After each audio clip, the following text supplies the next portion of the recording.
사랑하는 여러분, 반갑습니다. 이 땅에서 피조물이요 구원받은 하나님의 자녀로서 할 수 있는 가장 거룩한 일은 예배입니다. 정말 내 온 마음과 진실을 다해서 하나님께 경배하고 하나님을 좋아하고 하나님께서 내게 베푸신 은혜에 감격하는, 그래서 하나님을 찬양드리고 영광 올리는 그러한 자녀의 마음의 자세, 또 그러한 예배, 이것이 우리가 할 수 있는 가장 거룩하고 가장 아름답고 축복된 시간들입니다. 바로 이 시간이기도 합니다. 오늘은 사순절 세 번째 주일입니다. 사순절을 맞이해서 예수님이 이 땅에 왜 오셨을까를 묵상 중에 있지요. 앞에 2주간 동안 나눈 것은 예수님은 섬기러 오셨습니다. 섬김의 종, 사랑의 종, 사랑의 노예, 자발적으로 사랑함으로 죄인들을, 저주받을 죄인들을 사랑하고 섬기시러 오셨다는 것입니다. 그 자체도 사실 충격입니다. 두 번째, 예수님이 오신 이유는 천국을 우리에게 알리러 오셨습니다.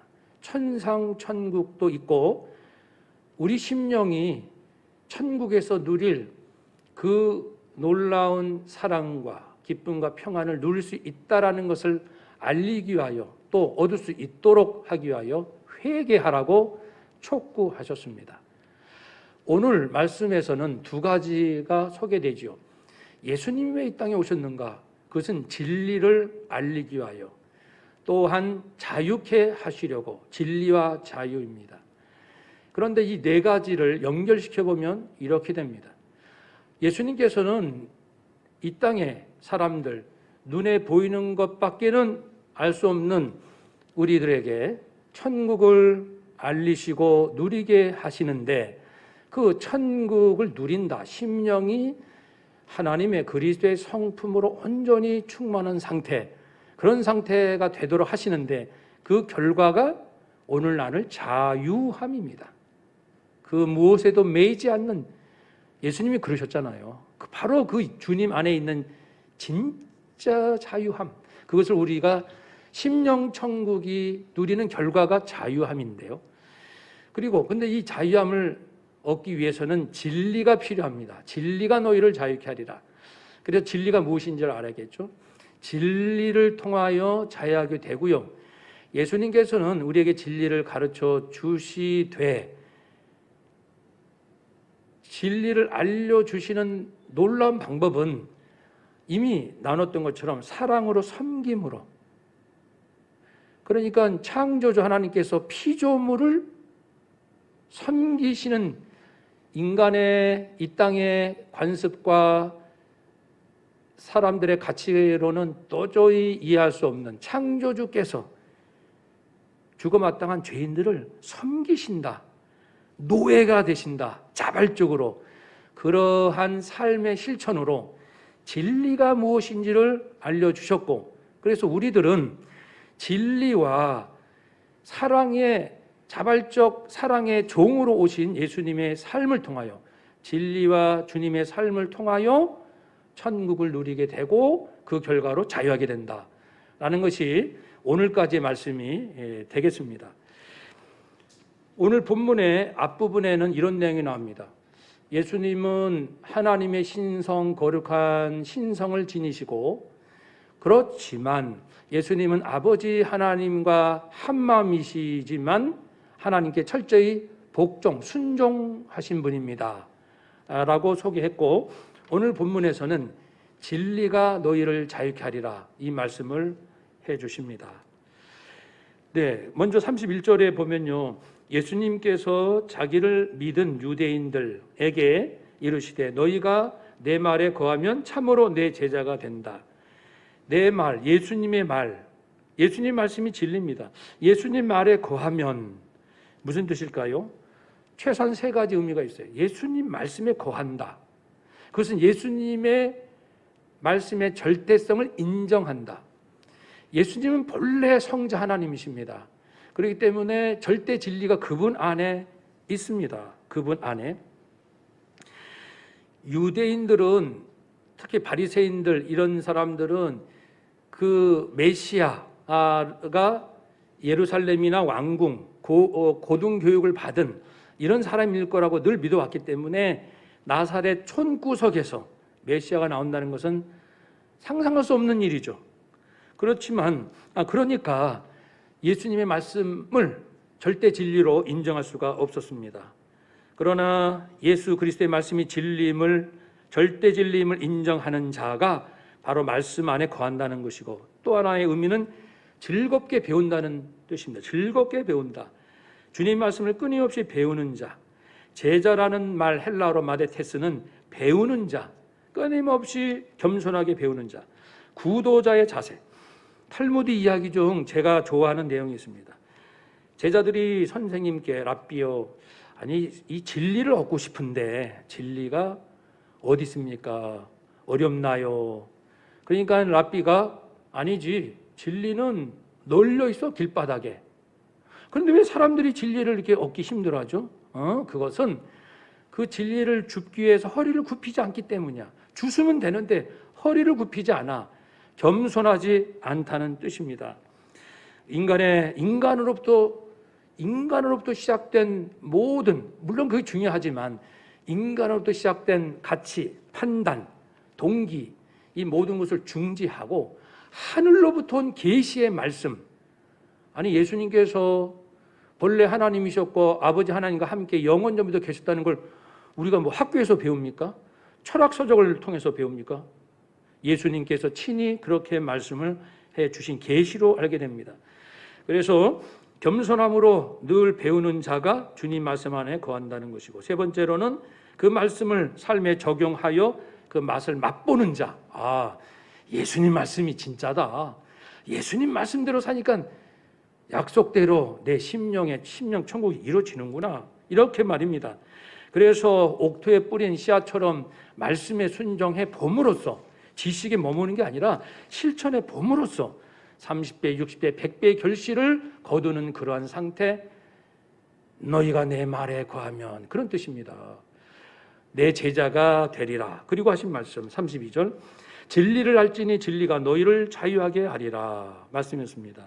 진리가 자유하게 합니다. 진리는 또 뭡니까? 보통 진리하면 참된 이치죠. 가장 쉽게 참된 이치, 인생의 진리, 경험의 진리. 경험해 보니까 확률적으로 이게 맞더라. 확률적으로 경험의 진리, 그걸 좀 다듬으면 학문적인 진리.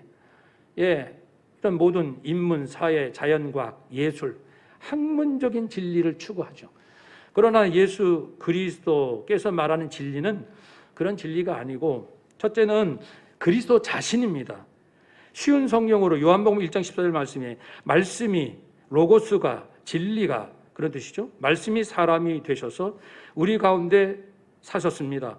우리는 그분의 영광을 보았습니다. 그 영광은 오직 아버지 독생자 예수 그리스도이죠. 독생자만이 가질 수 있는 영광이었습니다. 그 말씀은 은혜와 진리로 충만해 있었습니다. 예수 그리스도는 진리이십니다. 이런 뜻이에요. 예수님은 또 친히 말씀하셨잖아요. 나는 길이요 진리요 생명이다. 예수님이 진리이시라는 뜻입니다. 예수님께서 진리이시라는 이유는 예수님 자신이 하나님과 동등되시는 성자 하나님으로서 창조주시요 전지전능하시며 역사를 심판하실, 물론 어떻게 심판할 것은 하나님이 하시지만 그것을 이뤄 가시는 분은 예수님이시니까 예수님도 심판자라 부르지요.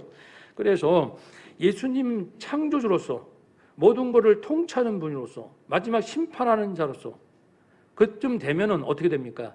존재하는 모든 것, 천사, 인간의 모든 이성과 감정, 그리고 육체까지, 그리고 공동체, 모든 자연, 시간의 영역, 영혼까지, 천국까지 존재하는 모든 것을 창조하신 분이 예수 그리스도이시기 때문에, 그리고 당신의 뜻 가운데로 다 이것을 운행하실 수 있기 때문에, 그래서 예수님이 바로 진리가 되신다는 뜻이죠.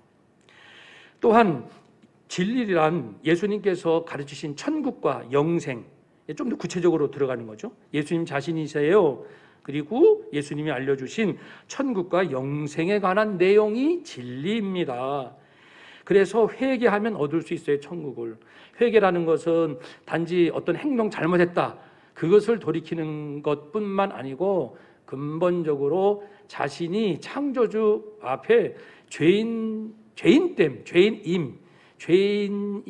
존재라는 것을, 존재 자체를 고백하는 거예요. 창조주 하나님, 저를 지으신 아버지, 저는 정말 하나님의 거룩하심 앞에 조금 더 다가설 수 없는 그러한 죄와 허물이 많은 죄인입니다 라고 인정하고 하나님의 구원의 그 길을 받아들이는, 그래서 영생을 얻을 수 있는, 바로 그러한 영생 얻을 수 있는 가르침을 주신 것이 진리고요. 좀 더 구체적으로 하면은 어떻게 영생을 얻나요? 바로 예수님의 죽으심과 예수님의 부활하심을 통하여 우리가 스스로 돌을 닦는다든지 깨우친다든지 그렇게 해서 우리가 새로운 존재가 되는 것이 아니고, 창조주 예수 그리스도께서 죄와 흠이 없으신 그분께서 죄인들의 그 죄와 허물로 인한 죄값을 어떻게 하셨느냐에 달려있는 거죠. 예수님이 죽으셨다는 것은 죄값으로 내가 죽어 마땅한데 예수님이 대신 죽으심으로 무엇을 깨뜨렸나요? 죄의 세력. 이 땅에 있는 모든 불의한 일들의 그는 죄인데, 죄는 어디서 오냐면 죄의 세력, 이 세력, 죄의 세력을 성경은 언급합니다. 죄의 세력이 있는 거예요. 죄의 세력으로부터 많은 죄들이 이렇게 발생하는데, 예수님 십자가의 죽으심으로 죄의 세력이 깨트려졌고 멸하여 됐고, 그 다음에 예수님이 다시 살아나심으로 이제 죄값은 사망이잖아요. 그러니까 이 사망의 세력이 또 있는 거예요. 사망의, 죽음의 세력이라는 것입니다. 창조주 하나님으로부터 영원히 보호받지 못하는 그런 영역이 죽음의 영역이에요. 죽음을 관장하는 죽음의 세력, 이 세력을 예수님이 부활하심으로, 즉 죽음으로 있으면은 죽음의 세력을 이겨낼 수 없는데, 죽으셨지만 다시 죽음의 세력을 깨뜨리시고 부활하심으로 이제는 죄인에게 아까 말씀드린 죄의 세력도 깨뜨려주고 사망의 세력도 완전히 파하신, 깨뜨리신, 그것이 바로 예수님의 죽으시고 다시 살아나신 요 의미입니다. 이 죽으심과 부활하심을 통하여 죄인이 죄의 세력부터 벗어나고 사망의 세력부터 벗어나고, 그래서 용서받고, 그래서 영원한 생명, 왜냐하면 죽음의 세력이 떠나갔기 때문에 다시는 죽지 않는 영원한 생명을 얻잖아요.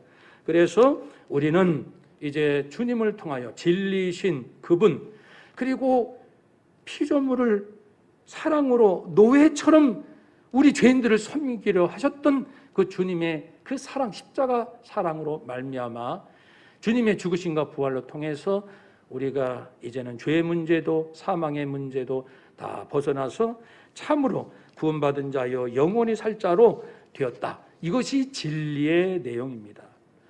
사랑하는 여러분, 이 진리를 우리가 얻게 되면 아까 어떻게 된다 그랬죠? 자유함을 얻는다 그랬어요. 자유함.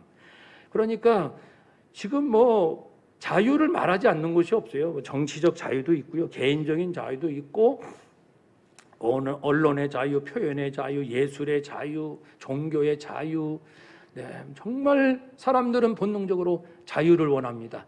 누가 나를 억압하는 건 견딜 수 없는 거예요. 불의한 일은 못 참는 거예요. 내 자유가 침해받는 일에 대해서는 자유가 아니면 무엇을 달라? 죽음을 달라라고 할 정도로 사람은 자유를 갈구하고 있습니다. 이 자유는, 예수님이 말씀하신 자유는 뭘까요? 진짜 참 자유는 무엇일까요? 세 가지는 아닙니다. 먼저 아닌 것부터 말씀을 나눕시다. 이건 아니에요. 예수님께서 본문에서 말씀하는 주시겠다는 자유는, 진리로 얻을 수 있다는 자유는 요건 아닙니다. 첫째는 그 신분상의 자유는 아니에요. 그다음에 노예가 있었잖아요. 그러니까 너희들 예수님 믿으면 노예 신분에서 자유인의 신분으로 바뀔 거야, 그런 뜻은 아닙니다. 노예가 언제 없어졌습니까? 영국에서도 그다음에 근래에 일어났잖아요. 그리고 미국에서는 링컨 대통령에 의해서 노예 제지가 폐지되지 않았습니까? 그때까지는 전 세계 모든 봉건 제도에서 다 노예가 있었습니다. 종이 있었습니다. 그러니까 예수님이 자유케 하리라, 그거는 그 노예 신분을 없애겠다는 그런 뜻도 아니었고요. 그리고 정치적인 자유도 아닙니다.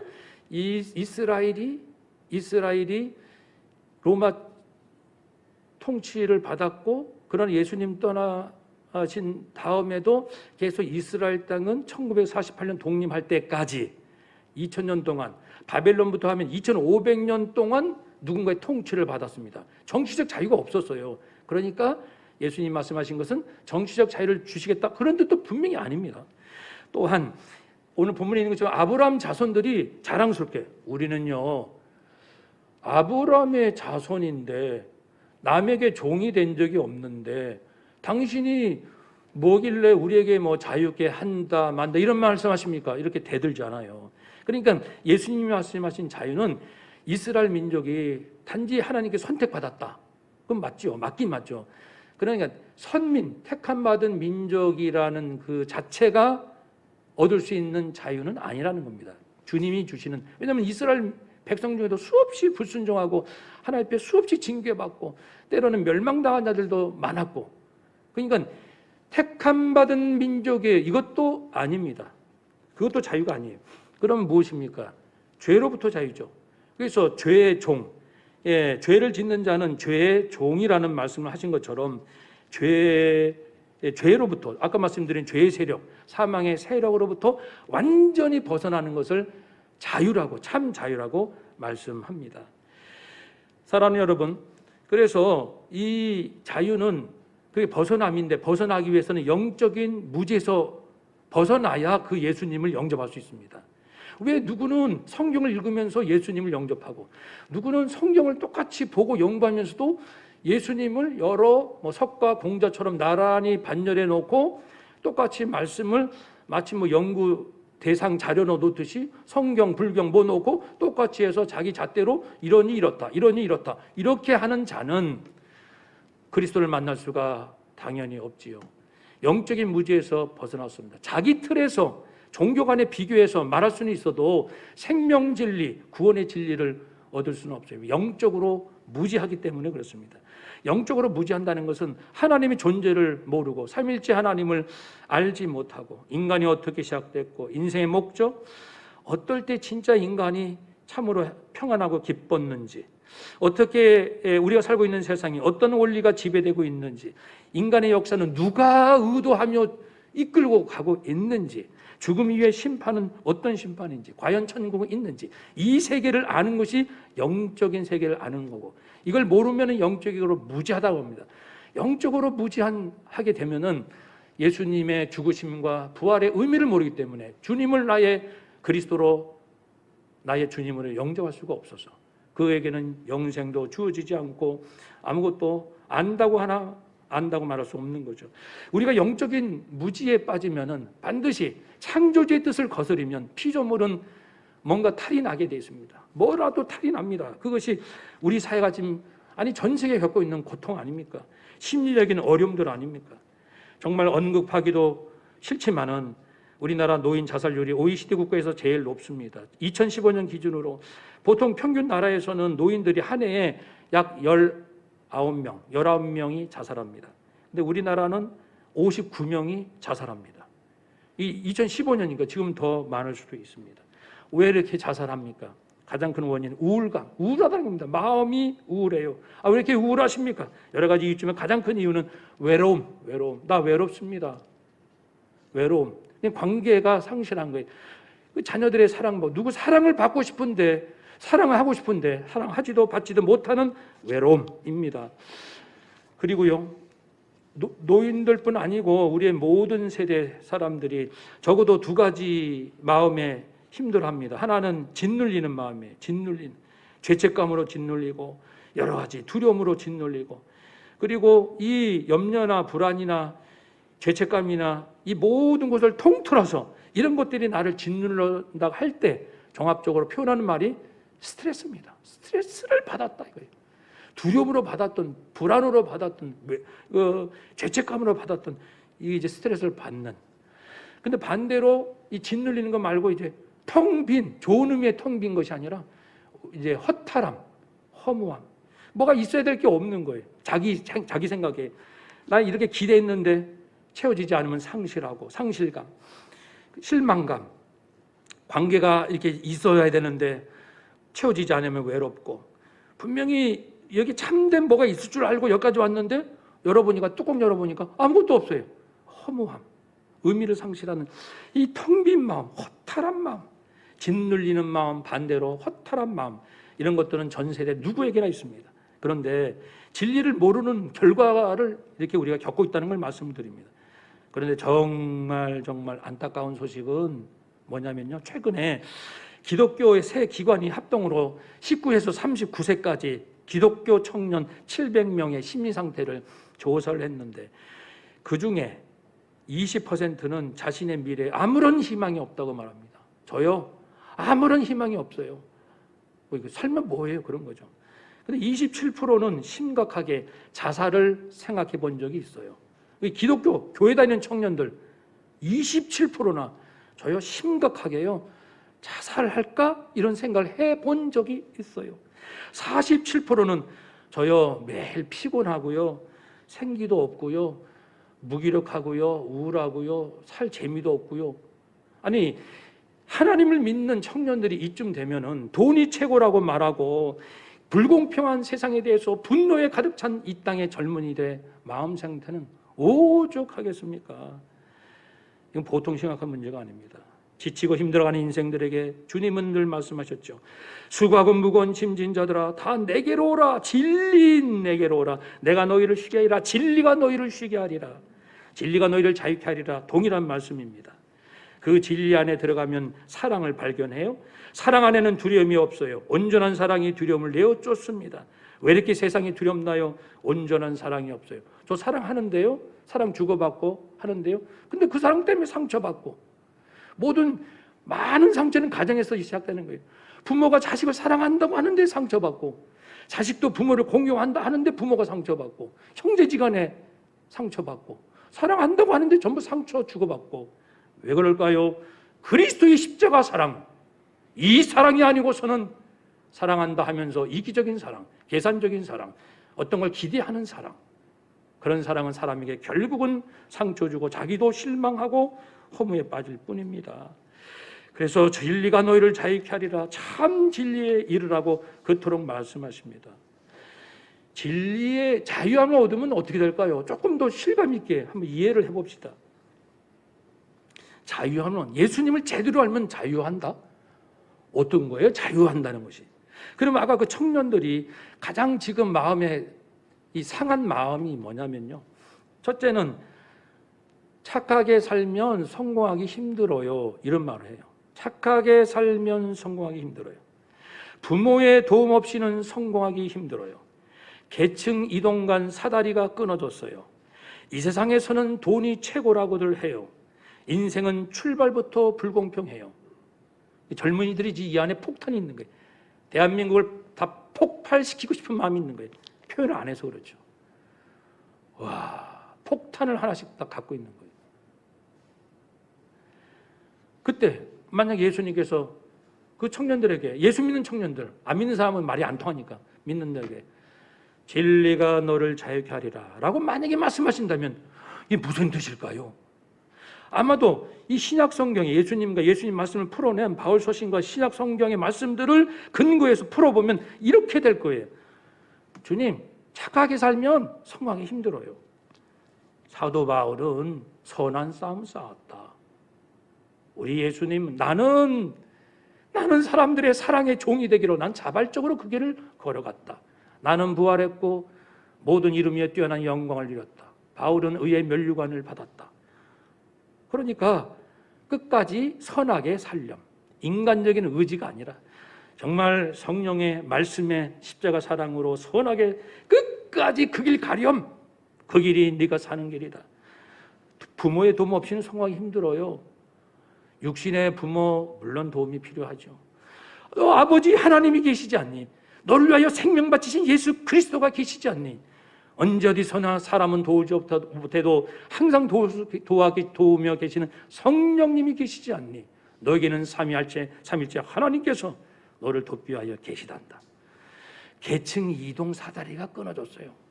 아마 예수님께서 얘야 뭐 계층 그러는데 안 올라가면 큰일 나냐? 아니 계층 올라가는 게 인생의 목적이었느냐? 예수님께서 신분 상승하기 위해 이 땅에 오셨느냐? 예수님께서 높은 계층의 신분 상승하라고 우리에게 언제 한마디도 말씀하셨더냐? 계층 그러는데 어떤 계층이든 천국이요 어떤 계층에 있든 그 어느 하늘나라인데 너는 왜 이게 계층에 못 올라가서 그렇게 마음이 괴롭니?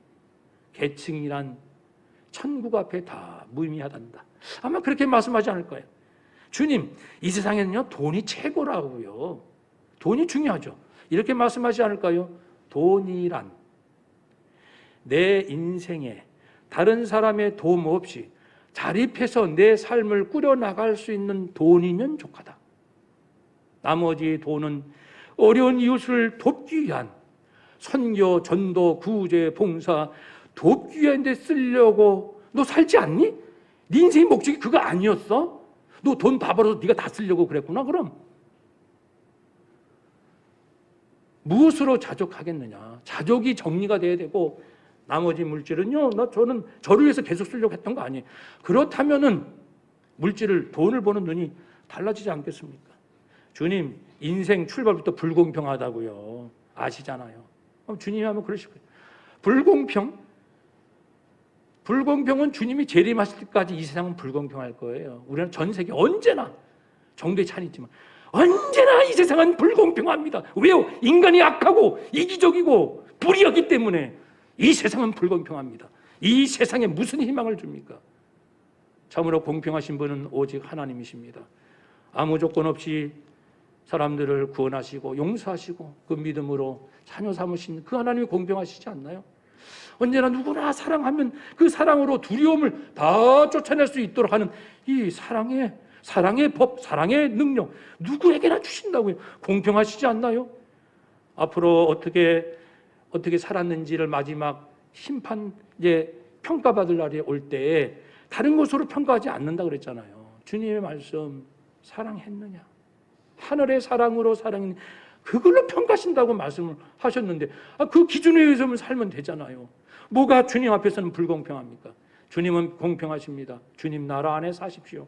사랑하는 여러분, 그래서 우리 기독 청년들이 단지 세상에 대한 분노에만 머무르지 말고 첫째는 진리 예수님을 깊이 만나 일자리가 없을 때 청년이요 진리 예수를 깊이 만나시고 예수님 사랑하고 싶다고 예수님 사랑을 알고 싶다고 몸부림치는 시간들을 가지세요. 취업은 안 된다, 허송세월은 아니었겠지만 얼마나 생명 예수님 만나려고 몸부림쳤습니까? 두 번째, 취업이 안 될 때 일자리가 없을 때 뭘 해야 됩니까? 첫 번째는 진리 예수 만나는 것, 두 번째는 자발적으로 사랑으로 사람을 섬기는 훈련을 할 그런 시간들이에요. 가까이 가족부터 아버지, 아빠, 엄마한테 아무 조건 없이 나한테 용돈을 어떻게 주시든 나한테 뭐라고 하지 아무 조건 없이 아빠를, 엄마를, 내 형, 동생, 누나를 사랑으로 내가 섬기는 게 어려워요. 섬기기 뭐예요? 이 사랑으로 섬긴다는 것이 무엇인지를 계속 고민하고 그것을 알려고 하는 시간이 되죠. 세 번째, 취업이 안 될 때는 앞으로 내가 일자리가 주어지면 나는 이 분야에서 이런 일을 하리라 하고 실력을 길러야죠. 실력을. 세 가지 하면 됩니다. 진리 예수 만나고 특별히 사랑으로 섬김을 훈련하시고 그 다음에 실력을 기르면 됩니다. 그리고 일자리를 얻었으면 어디를 하면 수입, 어디 회사가 더 돈을 많이 주느냐 수입에 따라 인생을 왔다 갔다 하지 마시고 내 아버지 하나님께 성령님께 간절히 기도하여 A 회사, B 회사가 있는데 하나님 제가 어느 회사로 취업하는 것이 하나님이 원하십니까? 어느 길로 가야 될까요? 정말 내 주인이신 아버지께 물어서 돈 따라 수입 따라 회사를 택하지 마시고 주님 말씀 따라 가시는 거죠. 그리고 일자리를 얻었으면 이제 그동안 훈련했던 대로 직장에서 생명 예수 계속 사랑하면서 직장생활 하시고 그리고 사람들, 사장님, 부장님, 우리 직원들 또 나중에 들어올 우리 후배 직원들, 말단 직원들, 그들을 내가 사랑으로 섬긴다는 게 뭘까? 이것을 고민하면서 하고, 그리고 훈련했던 실력을 마음껏 발휘하는, 그렇게 하면 됩니다. 일자리가 있든 구하든 일자리를 얻었든 그 어디나 우리는 이미 예수 안에 있는 자이기 때문에 세상이 아무리 악하고 불공평한다 할지라도 우리는 진리의 길로 가는 겁니다. 끝까지 가는 겁니다. 끝까지 선하게 갑니다. 끝까지 생명 예수, 진리 예수, 끝까지 십자가 사랑, 그리고 끊임없이 실력을 기르는 것. 이 땅의 젊은이들, 우리 모든 성도님들이 그렇게 되시기를 바라며, 우리 부모가 먼저 자유로워야, 이 진리 안에서 자유로워야, 아들아, 딸아, 아빠는 말이야, 엄마는 이 사는 게 진짜 거짓말 아니고 그냥 괜히 헛소리가 아니고 진짜 내가 산다는 게 뭔가 알았다. 나는 진짜 모든 사람을 사랑하고 싶고 얼마나 이 세상이 다른지 몰라.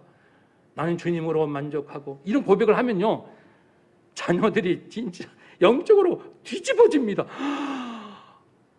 진리 안에 자유하신 우리 엄마, 진리 안에서 자유하신 우리 아빠를 통하여 그들의 자녀들이 행복합니다. 목사가 자유해야 성도가 행복하고, 부모가 자유해야 자녀들이 행복합니다.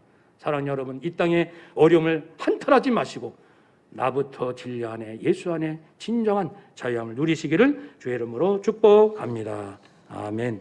기도하겠습니다.